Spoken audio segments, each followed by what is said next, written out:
En nombre del Padre, del Hijo y del Espíritu Santo. Amén.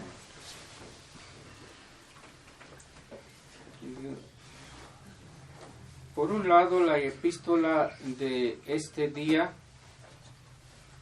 nos enumera los pecados que vienen de la carne. Pienso que es una epístola para meditar en nuestras propias casas. Y por otro lado nos enumera las obras propias de la caridad y también es importante que las tengamos muy en cuenta, porque hoy más que nunca impera la carne sobre la caridad. Pocas, pero muy pocas almas son las que en realidad buscan practicar las obras de la caridad. Por otro lado, tenemos el Evangelio de este día,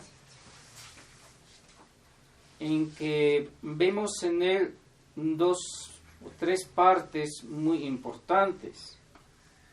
La primera de ellas es con relación al servicio de nuestro Señor, de nuestras almas a nuestro Señor.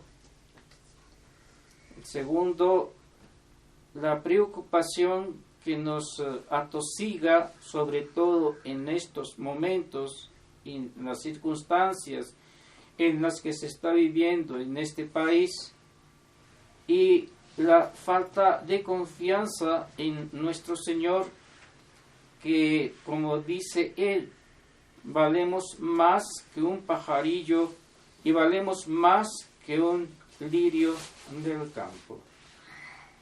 Termina el Evangelio diciendo que busquemos primero el reino de Dios y su justicia, y lo demás, dice, se nos dará por añadidura.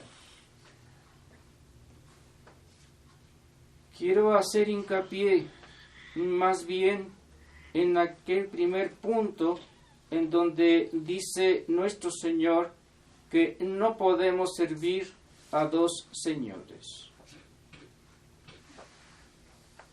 Y es una meditación que debe quedar firmemente en nuestras mentes. Nuestro Señor Jesucristo es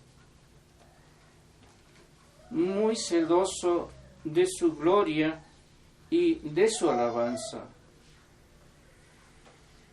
También es la verdad absoluta, que no comparte o no quiere ni desea, y es contrario a su naturaleza, compartir esto con otra cosa que no sea Él. Me explicaré un poco más y espero me entiendan. Dice pues Él que al ser la verdad absoluta, no admite comparsa o no admite tampoco al error comparado con él. Aquí lo significa con las riquezas, como que ellas son la fuente o la puerta o la entrada a muchos vicios contrarios a Dios mismo. También en todo esto tiene que ver la doctrina, porque fueron 3 años de una predicación continua en la cual una y otra vez retrucaba a los fariseos y a los vicios que predominaban en aquel momento, en aquel instante en que él predicaba. Y contra los fariseos diríamos que había un conato o un pleito muy especial, porque si bien era la religión mosaica la que predominaba en ese instante y en ese momento,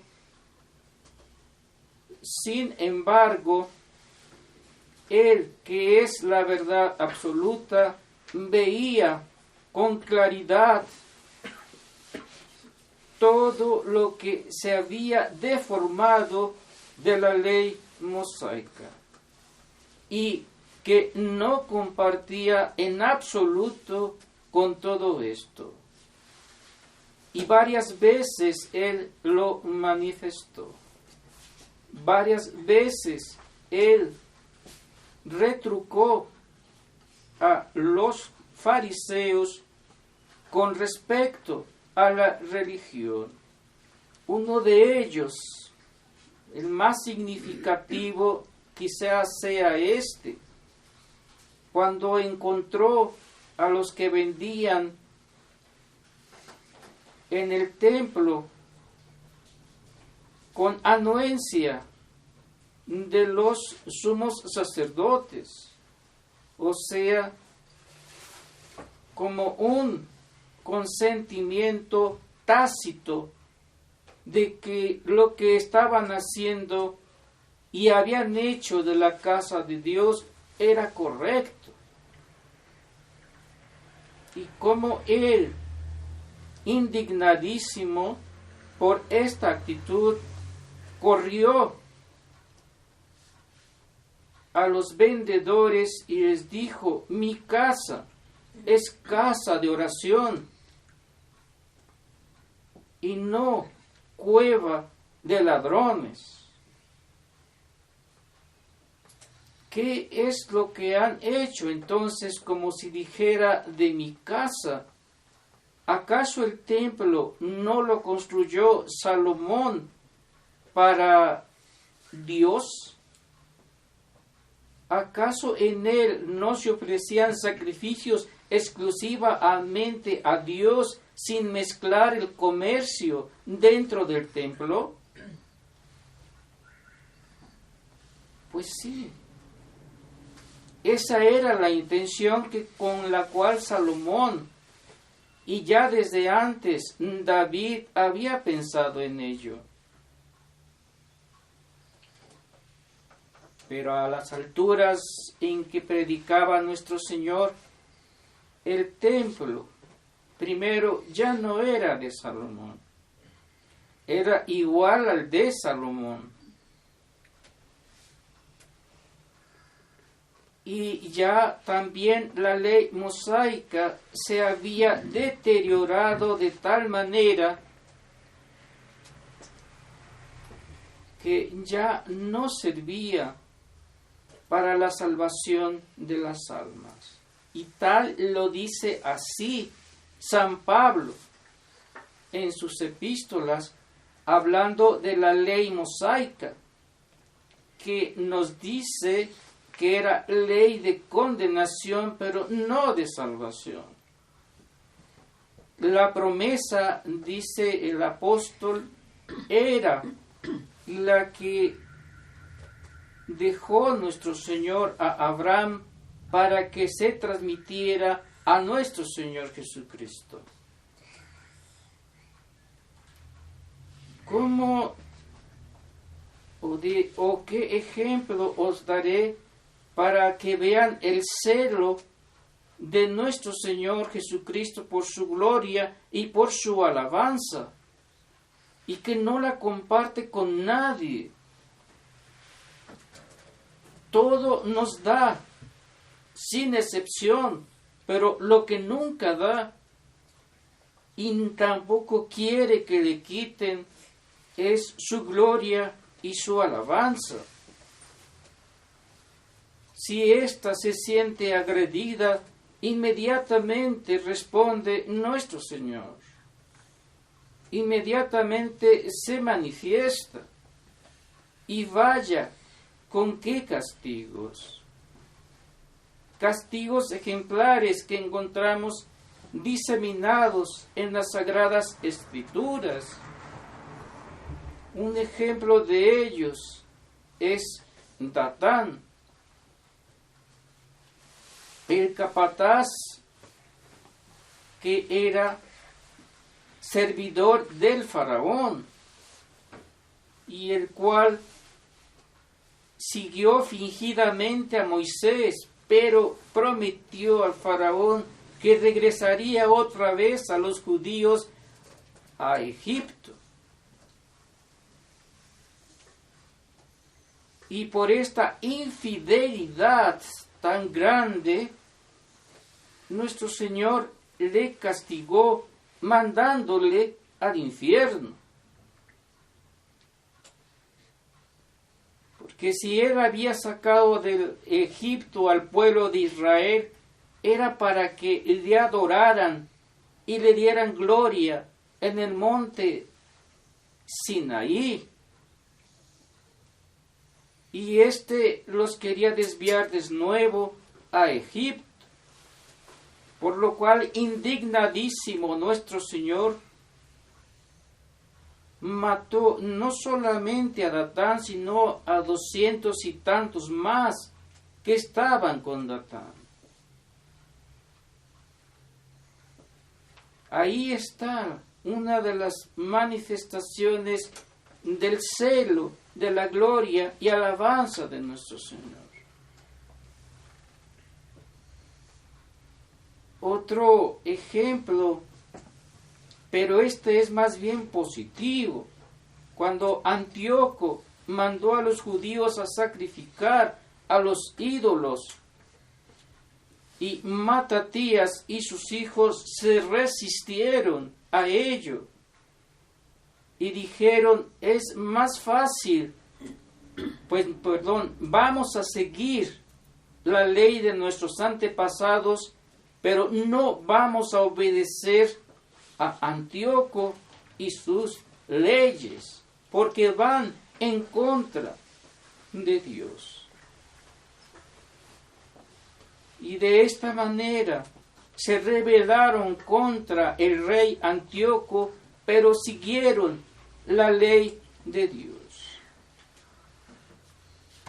Y Dios premió grandemente esta fidelidad a él.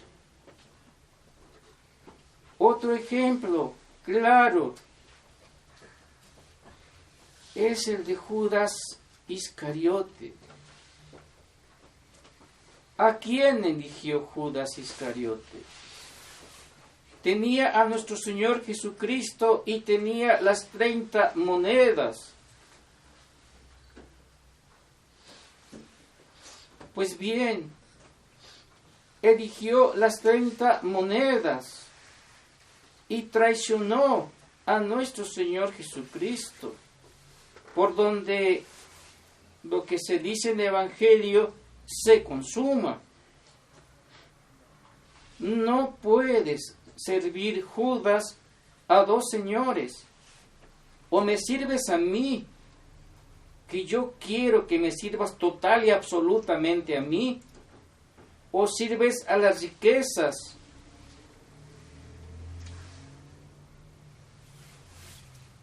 Y bien vemos cuál fue el lamentable fin de Judas Iscariote: el infierno. Nos debería mover esto para reflexionar si nosotros hemos sido fieles a la verdad, fieles a la doctrina diseminada por nuestro Señor Jesucristo, o es que compartimos también el compadrazgo con el error. con más claridad en la actualidad. Lo diré. No se puede servir a la iglesia fundada por nuestro Señor Jesucristo y servir a la vez a la iglesia que no fue fundada por nuestro Señor Jesucristo. Es decir, no podemos, por un lado, ser católicos y por otro lado, ser modernistas.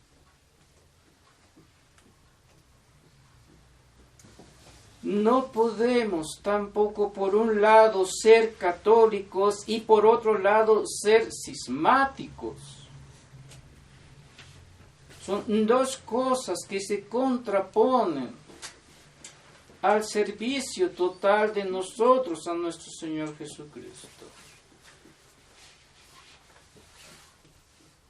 Es incompatible lo uno con lo otro. Si queremos agradar a Dios, agradémosle, pero renunciemos a aquello, porque aquello no agrada a nuestro Señor para nada. ¿O es que acaso el modernismo nos hace más católicos? ¿No es verdad que el modernismo nos desarraiga de la doctrina católica? ¿Nos descristianiza? ¿Nos hace parte de ellos renunciando a nuestro Señor? Y eso es bien visto por nuestro Señor. De ninguna manera, bajo ningún aspecto. Nuestro Señor es muy claro: o estás conmigo o estás contra mí. No, Señor, pues yo quiero estar contigo. Es decir, quiero estar en la verdad. Quiero estar en la Iglesia católica fundada por ti.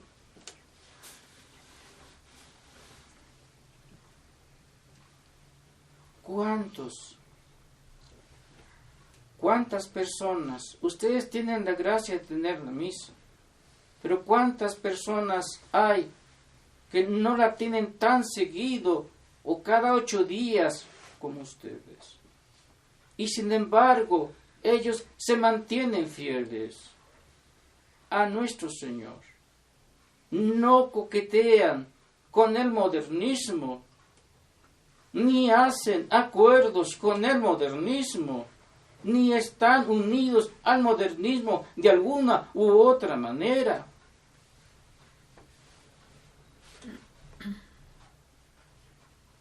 Es que nosotros cumplimos con el precepto yendo con aquellos que tienen esas comparsas o esos arreglos o esas cosas con el modernismo. Es que ellos pueden estar total y absolutamente con nuestro Señor Jesucristo cuando por un lado pregonan la verdad y por otro lado también se sientan con el error. ¿Cómo entender esa actitud tan ambigua de estas personas? ¿Cómo es que nuestro Señor puede decir, bueno, me voy a sentar con Caifás y vamos a compartir los dos? Caifás es el error. Nuestro Señor es la verdad. Nunca oiremos a nuestro Señor decir, me voy a sentar con Caifás. Si Caifás fue el que lo mandó a asesinar, no fue el pueblo, fueron los sumos sacerdotes quienes desean una muerte de nuestro Señor. Y no se repite el mismo hecho en la actualidad. No es el modernismo el que está matando a nuestro Señor Jesucristo nuevamente en las almas que lo buscan con sincera realidad. No nos engañemos. A Dios nadie lo engaña. O estás conmigo, o no estás conmigo. O sirves a Baal, o sirves a Dios. Pero, Señor, yo quiero servirte y quiero también. Entonces, vete. Pero, Señor, tú nos mandas cumplir con el precepto dominical y todo. Sí, es verdad. Pero no con un pecado que se pueda cometer asistiendo a su lugar. Si eso ocasiona tu ira divina, Señor, ¿cómo es que yo puedo cumplir con el precepto dominical? Es que me pregunto, ¿acaso los medios que Dios nuestro Señor nos da son limitadísimos como para no dar un margen de salvación a las almas? Diría que no es así.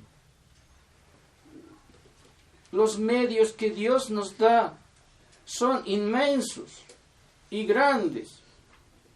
Quizá una ancianita en medio de la selva que rezó durante toda su vida más que el Padre Nuestro, puede llegar el día del juicio y decir: Señor, solamente tenía esto. ¿Qué le puede decir nuestro Señor? Ven, entra, porque con este Padre Nuestro tú me glorificabas y me alababas. Y por esto tuviste tu salvación eterna. ¿Quién puede decirle a nuestro Señor que no, que está cometiendo una injusticia al hacer eso con esta alma? Si no tenía ella otro medio, ni conocía otra cosa. Y aunque la conociese, si ella estaba firmemente convencida de que ese Padre Nuestro la iba a salvar en lugar de ir hacia los enemigos de Dios, con mayor mérito se presenta a nuestro Señor, porque puede decirle como dijo San Pablo: he combatido el buen combate, he conservado la fe. Y son dos cosas muy importantes que nos debemos nosotros encarnar en nuestra propia alma. El buen combate. Y el buen combate exige una fidelidad firmísima a nuestro Señor Jesucristo. Ser totalmente de Él. Y no andar picotando de un lado para otro. Porque entonces caemos en una tercera opción que es también muy grave y es terrible, porque ni eres frío, porque ni eres caliente, sino que eres tibio. Estoy por vomitarte de mi boca.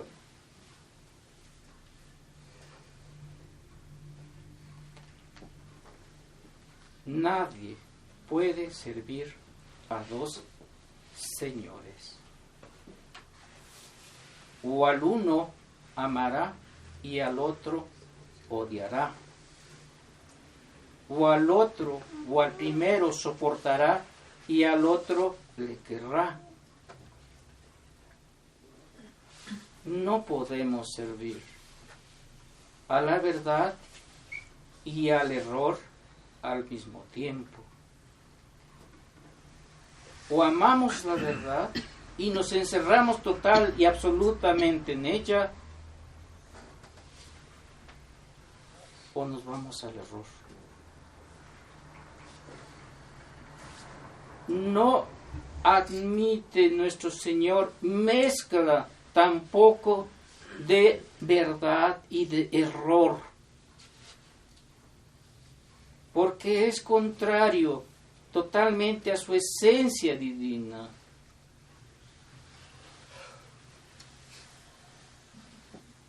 Es por eso que quienes se conservaron fieles aún en la gran idolatría que se extendió entre los romanos, hubo tantos mártires que no quisieron compartir con el error, prefirieron el martirio.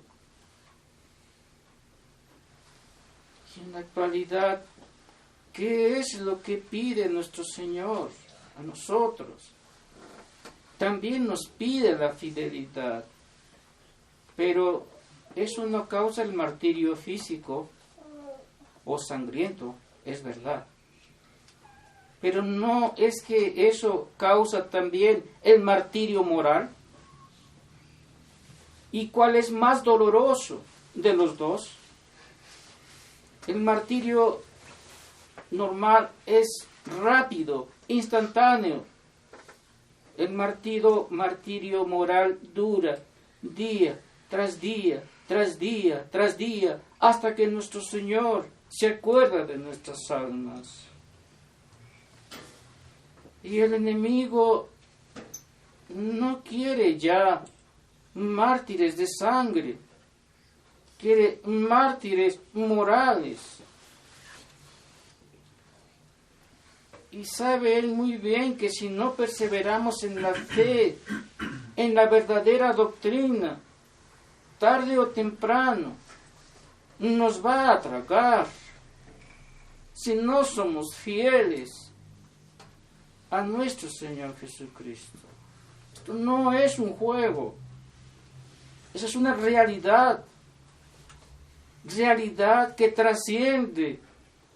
Oh, Dios mío, hasta lo eterno, ya sea en la salvación de nuestra alma o ya sea en la condenación de nuestra propia alma.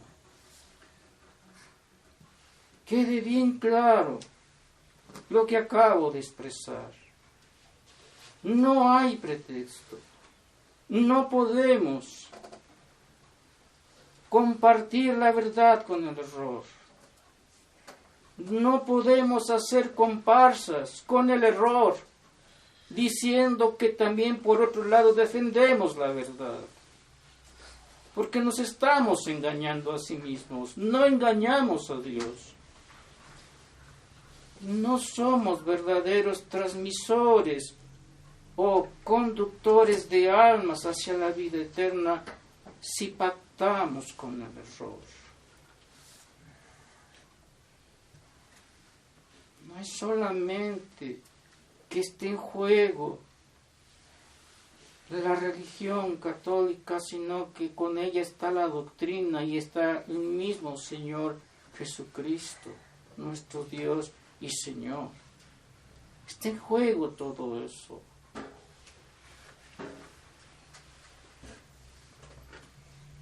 ¿Qué entonces, qué haremos si no tenemos la religión verdadera?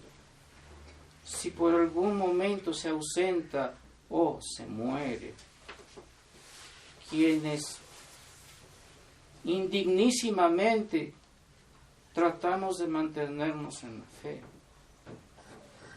en la doctrina, pues Dios sabrá cómo nos salvará.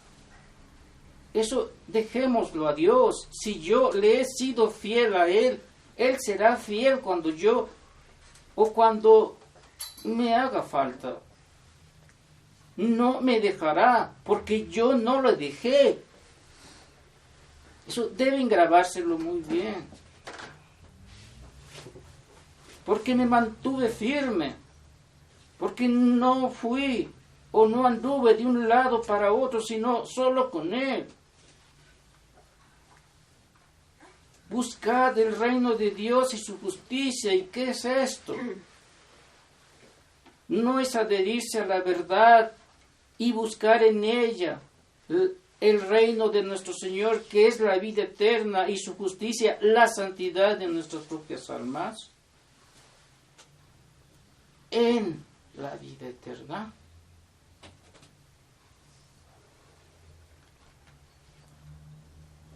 Recuerden, ¿podremos nosotros engañar a Dios? No. Pensamos en el juicio en cuanto nos pedirá Él y nos dirá: oye, tú no fuiste mío. No fuiste ni frío, ni tampoco fuiste caliente. Fuiste frío, fuiste tibio. ¿Y qué le dice a los tibios? Id malditos al fuego eterno, en donde será el llanto y crujir de dientes.